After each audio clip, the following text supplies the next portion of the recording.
Broadcasting from the business capital of the world, this is the Podcast Business News Network. And welcome back, everyone. We today are going to talk about something that may challenge you or maybe somebody you know, the vicious cycle. Your life moves on, and then you keep repeating certain things that you're not happy about, and then you're not moving your life forward, but you can't break out of that. Sometimes it's connected to addiction. Why do we do what we do? We're going to talk about that today. She is somebody that offers coaching to many people. She's a certified life coach, TEDx speaker. She's an author, emotional freedom technique practitioner, confidence expert, and so much more. It's so wonderful to have her back here with us. Michelle Mehta is on the program. How you doing? Hi, I'm doing great. Thank you so much for having me. It's such an honor to be here week after week, Love just talking about different things that life happens. I love talking with you because you're real. You really are. And the stuff I feel we talk about is also real. It's stuff that we all Yes. go through. Like if we're not, then a friend is going through it and we want to help them. So how we hear this term, been around for a long time, the vicious cycle. How do you define that? I feel like it's the hamster wheel. When a hamster gets on that wheel, it just goes round and around and around, and it's like it doesn't stop until it gets off. And then when it gets back on again, what happens? It goes on and on and on. So our life, some of our decisions go into that vicious cycle. And it's called a vicious cycle because it is sometimes hurting us rather than helping us. So we could either be in a situation where we feel fulfilled, or we could be in a situation where we feel depleted. Hmm. And many times our life is on that depleted cycle. We're doing something that we don't like to do. We are talking to people that we don't like to talk to because it drains us and they become energy vampires, I like to call them. All right. They're people that basically leech on and they take all the richness out of you. So that when you actually need to do the work that you need to do, you're just kind of like a sloth and just don't feel like doing anything. So are you saying that for some on a vicious cycle that there could be others sucking their energy, or those are the people that are taking the energy from others, or both? I think it's both. There are Okay. some times that we are the creators where, you know what? I really love hanging out with you, Steve, because you're just so positive and uplifting and you make me feel so good. Because, I feel like there's nothing going on in my life. I am so bored, but like you're just doing so many amazing things. How can I hang out with you more? And all of a sudden, I've leashed on to you Hmm. and I've drained all of your goodness. So now, when you need to show up for your people, you are now getting my energy of feeling depressed, demotivated, just like not excited anymore because I've drained all of it out. I Or, I see that. I've encountered it. I'm sorry, I didn't mean to cut you off, but yeah, no problem. recently. Yeah. Yeah. I Yeah. mean, we have that, right? When we are operating at one level, and there are people who aren't operating at that level, they want to be like us. They want to be like, oh, that's why we have role models, right? Oh, I want that life. I want that energy. I want that bright personality. I want that, but I'm not able to get that. And so they go and they gravitate. And then if we don't have the strong boundaries or we don't know how to protect ourselves, we then give more than we should. Because if we don't take care of ourselves, no one else will, right? That's one angle. The other angle is that I need something to do. And if it's not drugs or alcohol, I need something else. So then I'm going to create that vicious cycle of, oh, I'm going to be on that pattern where I'm going to buy everything in the store that I can because I need to fill that void of being connected, of being wanted, of spending money or whatever that is. And you create that. So if it's not drugs or alcohol, it could be video gaming. If it's not video gaming, it could be social media and watching those reels or creating TikToks. It could be, binge watching your favorite TV show on repeat 7 times a day, just to be part of something. And then you take a Hmm. look back and you're like, wow, I've wasted or invested, however you want to put that, X amount of hours, and I haven't done anything fulfilling. And now you're on this downward spiral of, wow, I'm such a loser, or I'm such an idiot, or I'm so dumb for not doing something I was supposed to do, Hmm. because now you've just wasted this time. Is it Is it possible that it's escapism where somebody may be just trying to escape the responsibilities of life and they don't realize that they went down the rabbit hole reel or the real rabbit hole? Yes, You it is know? escapism. It is. I mean, we get addicted to friends, we get addicted to social media, we get addicted to video games, we get addicted to drugs, alcohol. It could even be like intimacy, right? We get it. We need something to fulfill it because something in us is missing. And so we go Mm, search for that void. And sometimes that void could be beneficial for us, or sometimes it could be hurting us. And that's where you have to do the assessment of why am I doing this? For what purpose am I doing this for? What am I getting out of it? And you have to do that self-talk and a self-realization. And if you don't know how to do that, that's when a professional comes in, a counselor, a therapist, a coach to help you navigate that. One of the coaches I've worked with for the past 3 years, she's one of my favorite coaches. And she actually gave me a tolerating list. What am I tolerating and what am I not tolerating? Basically, what do I like and what do I do not like? And just by doing that assessment, it's not just your typical pro and con, positive or negative. It's really like, what values are you sacrificing? What values are you empowering?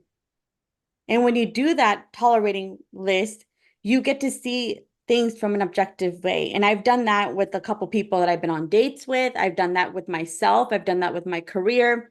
Like, what am I really here for? What is my soul purpose? SOULSOLE. We've talked about that, a couple episodes ago, but it's really understanding that what is that you're tolerating? Where are you giving more energy than you need to? Where are the energy vampires at? mm. How do you know when it's truly an addiction? And the reason I'm asking that, and maybe it's just an obvious question, but I went through an exercise at a seminar. It's actually a retreat, and it was commitments and addictions. Looked at both of them, and you had to look at your life and put them into categories. And it was kind of shocking how many, if it's not a commitment, it's an addiction.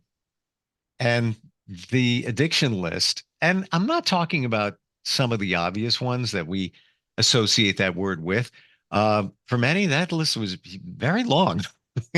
And you needed to move it over to the commitment list where you're committed to something. Um, how do you know that you're addicted? You have an addiction.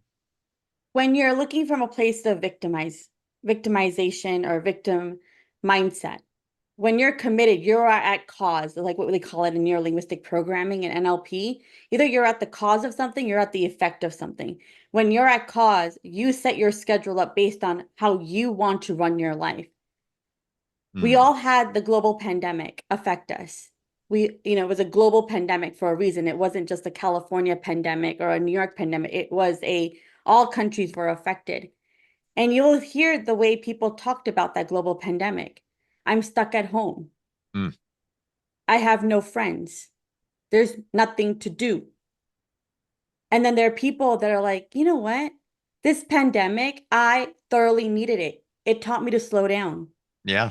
It taught me to reprioritize. It gave me an opportunity to create a new hobby.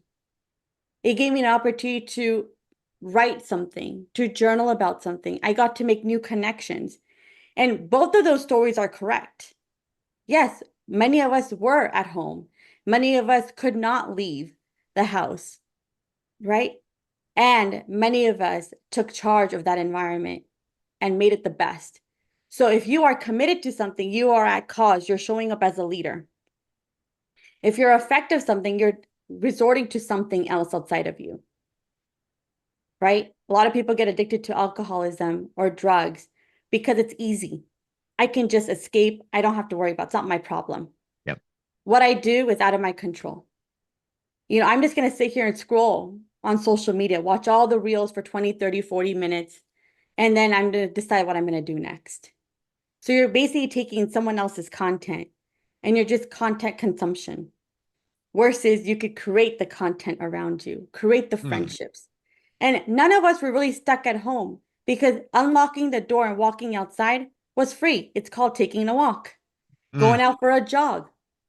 Yeah, maybe gyms were closed, but you could still go out and exercise. I had one of my friends just walk around in a circle on his driveway to complete the 10,000 steps. just kept Sure. walking around in a circle, being on the phone.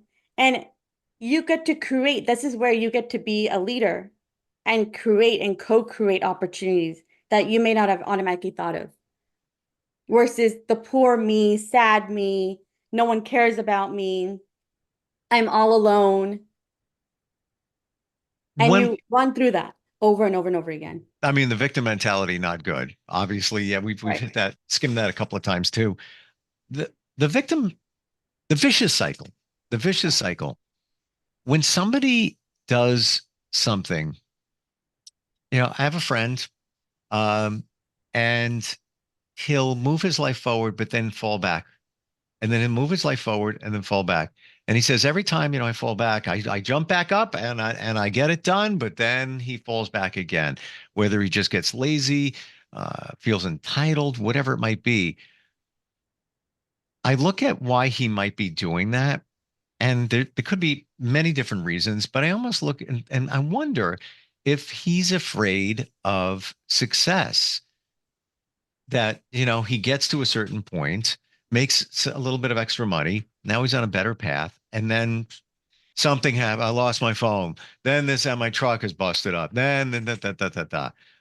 It's almost as if he's creating that chaos because either he's afraid of success or um, he's used to that maybe from childhood of that chaos and it feels comfortable. So he's creating it again. He's self-sabotaging himself.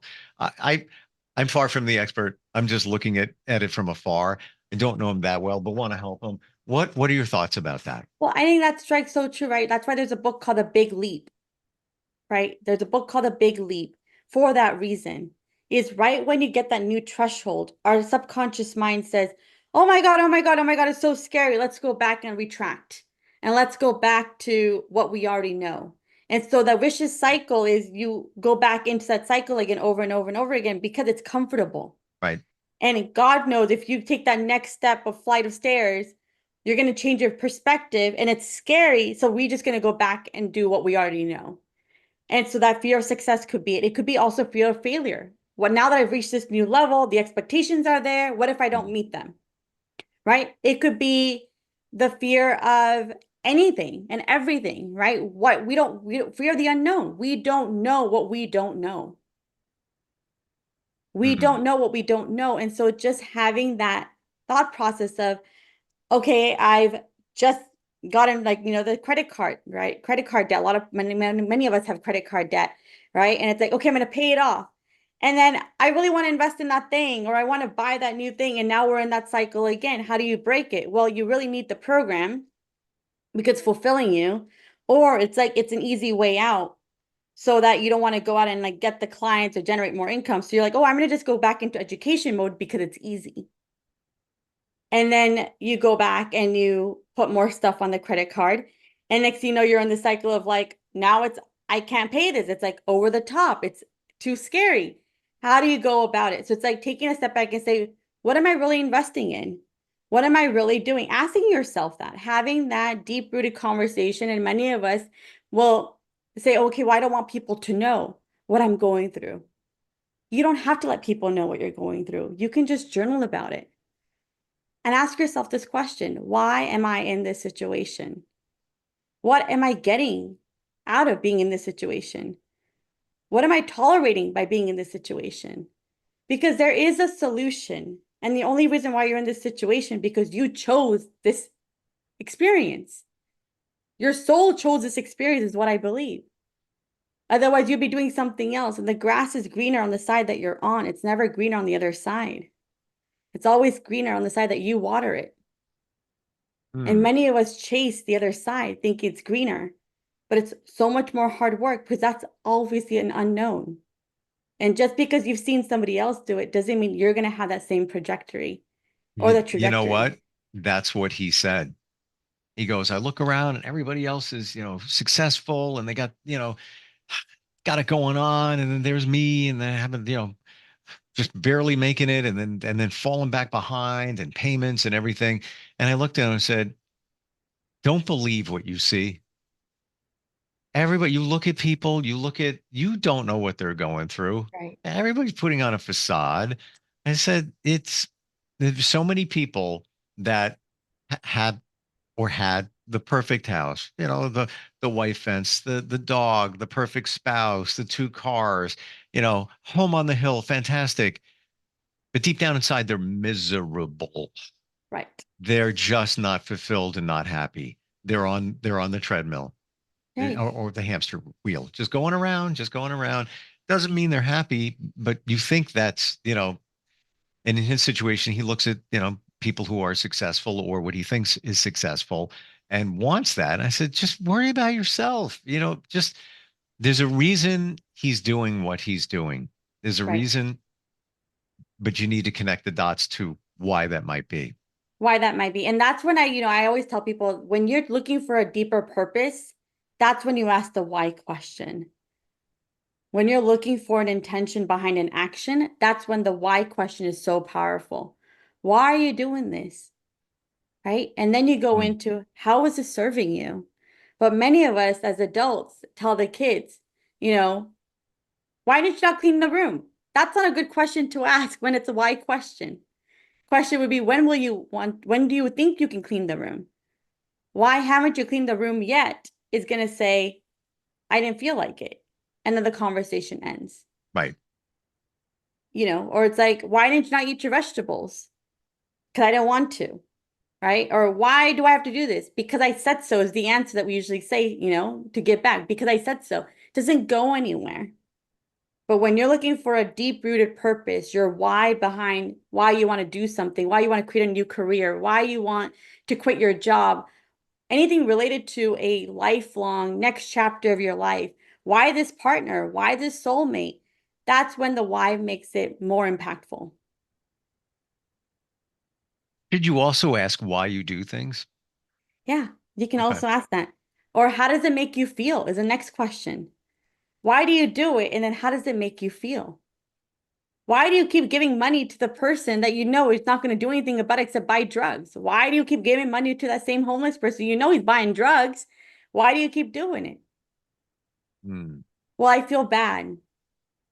Okay. And how does that make you feel even further? Well, I feel bad for him, but then I feel fulfilled. That's why I keep doing it over and over again.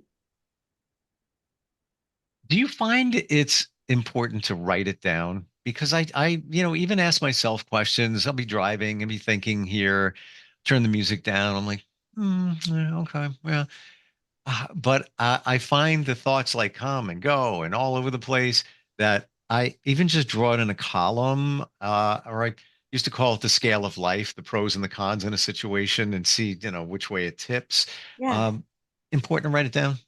Important. I mean, it's up to you. Some people write it down. Some people, now we all have a voice memo built into our phones, whether you have an Android or an iPhone. Sure. Or just talking to it, right? Hear your own voice back. A lot of times, some people will say, well, just say some affirmation. Ooh, And they hear it in somebody else's voice, it doesn't get implemented. But when they hear it in their own voice, it's like, I am powerful. Steve, you tell me I am powerful. I'm going to be like, oh, yeah, well, of course Steve thinks he's powerful. How does it apply to me? But then when you say, Michelle, you are powerful, it's like, oh, now you're talking to me. So sometimes just hearing the affirmations in our own words or hearing our own thought process out loud with our own voice, it ignites another neural pathway in our mind. wow. Gives us a new choice. I'm Yeah. thinking of it, and so many people say, I hate the sound of my voice. Yes, that's what I was gonna say next. But even moving past that, hearing you tell yourself something. I mean, I've been talking on the radio forever. Uh, it's almost a little uncomfortable. Yes. That private moment where you've recorded something and now you played the voice memo back, maybe a day, week later, whatever it is, because you can't escape you. Yeah. Wow. That's interesting. I never thought it's so simple, but I never thought about that. There's no running from you. If you tell me something, I tell you something, yeah, okay. Yeah, you might process it, internalize it. You might not take it deep inside, but you got it. When it's you, there's no escape. There is no escape. And that's what people are hearing. Sometimes we don't realize that's what we sound like until we hear it ourselves back. And you hear it, you have a new awareness of you. I used to do these Facebook Lives all the time, and I used to just record it and never watch them again. until Hmm. somebody was like, let's listen to one of your lives. And then I would be like, oh my God, I can't believe I said that. Because sometimes you don't remember when your unconscious mind is speaking out loud, your conscious mind is on sleep mode. It basically just turns off. So your unconscious mind starts speaking. And when you hear that unconscious mind speak up, it hits a new neural pathway. Like, wow, I never thought of it that way. Or I never, I don't remember saying that. And all of a sudden, a new excitement comes through you. You have to get over your own judgment. Because what we think we sound like is never usually the case, especially based on the type of microphone you're using. I mean, there's all these other tech stuff. We don't need to get into that at the moment. Sure. But having the awareness of listen to your own self-talk back, because you don't even realize what you're saying until it's already happened. Many times are like, don't do that, you're gonna hurt yourself. Or don't go there, you're gonna you get kidnapped. It's like, but really? Why don't you just say be careful and end it over there? Mhm. But until some of us are on autopilot that we don't realize. So just having that awareness of what am I really saying in this moment? How am I actually feeling? And feelings is emotional. Feeling is not logic. We have minute and change left-ish. EFT. That's something that you practice to help Yes. people. With what we're talking about today, how can that support? Emotional freedom technique is basically on tapping. So you basically tap certain parts of Ah, your body, okay. and with every point that you press, you touch, you are saying an affirmation, and then you're reprogramming your mind based on your affirmation. So it's like, you start with something negative, like I do not deserve to have this life. You start here on your knuckle, and then you go down and you start tapping other parts of your face. And then at the end, you put in a new thing. You know what? I truly deserve this. So with every point, you say a new affirmation. And if they want to learn more, it's basically talking about what they want to change in their life. So Wow. emotional freedom technique is all about tapping. And there are multiple YouTube videos out there talking about how to tap. There's actually a whole book called Emotional Freedom Technique that basically breaks it down with different belief systems. And you just say those belief systems to yourself. Now it's coming back to me. NLP is another Yes. modality, but EFT, in my understanding, is very helpful as well for people with PTSD. Yes, it You is. think you can't break through some barriers. It can. Uh, It can. but a lot of people minimize it when they hear, all right, seriously, Michelle. So I'm going to go like this and say something. I'm going to and say something. I'm going to like this and say something. And that's going to make it. I'm not doing that. It's been scientifically proven. We wouldn't still, it's been around for years. We wouldn't still be talking about it in 2024 if it didn't work. Absolutely. And that's where like working with somebody that is an EFT practitioner makes a big difference because they can actually, there's a whole process, a whole coaching modality that's around it. It's basically, what is it that you want to accomplish? How much do you want to let go of it? And some of us, you start at a rate of 10. This is such a big problem. It's at 10 and they're satisfied at 5 or they're satisfied Wow. at 2. They don't want to be at 0 because if they are at 0, then they're like, well, now what am I going to hold on to? So Hmm. you can actually bring a belief system down from having a charge of 10 to have no charge at 0. But many of us will hold on to another number between that just because it's a comfort blanket. That's why you're our professional of the year. You make it so clear and I guess easy. Like people, you can do this. You can change Yes. your life with some guidance. It can happen. First step, go to the website. How do we find you? You can find me on social media, LinkedIn, Instagram, or Facebook at I am Michelle Mehta, and that's IamMichelle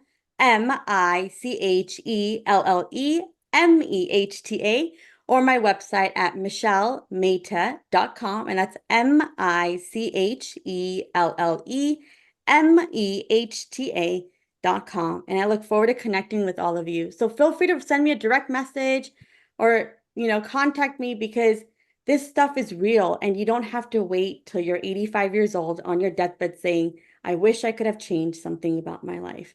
You get to do it now. Just have the conversation either with yourself or with the professional, and there is support available to you. All you have to do is just ask for it. Fantastic. And by the way, the I am in your Yes. email address isn't an ego or anything like that. Those two words, are very powerful in everything that we're talking about here too. Yes. I mean, I wouldn't be anybody else except myself, right? So I am Michelle Mehta. I mean, You are. But in my understanding, I am, I am safe. I am feeling well. That it's a very positive statement, those two words. absolutely. And you're a very positive person. Thank you so much for being here today, Michelle. Thank you so much, Steve. See you next week. You got it. We'll be right back. Yeah.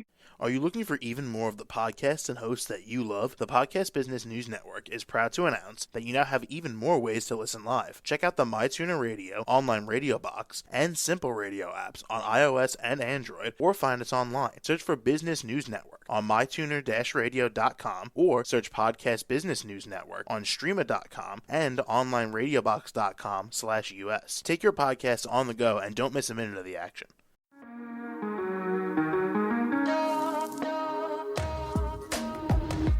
Broadcasting from the business capital of the world, this is the Podcast Business News Network. For nearly 2,000 severely injured veterans, everyday life has become filled with barriers. Day-to-day simple tasks can become pretty daunting. I have to carry my chair up 2 flights of steps or have somebody do it for me. What scares me the most is just the falling. When I'm struggling with my house, I think, to have that one great barrier just knocked down, I mean, it's crucial. Home for Our Troops is a wonderful nonprofit that builds a Mortgage-free, fully adaptive, handicap-accessible house. And there's no catch. It'll be our very first home that we've ever owned. This is a game changer. This is where your life begins again. We need you to join us in completing this important mission. Please visit hfotusa.org and help build homes and rebuild lives. Because of you, everything's going to be okay.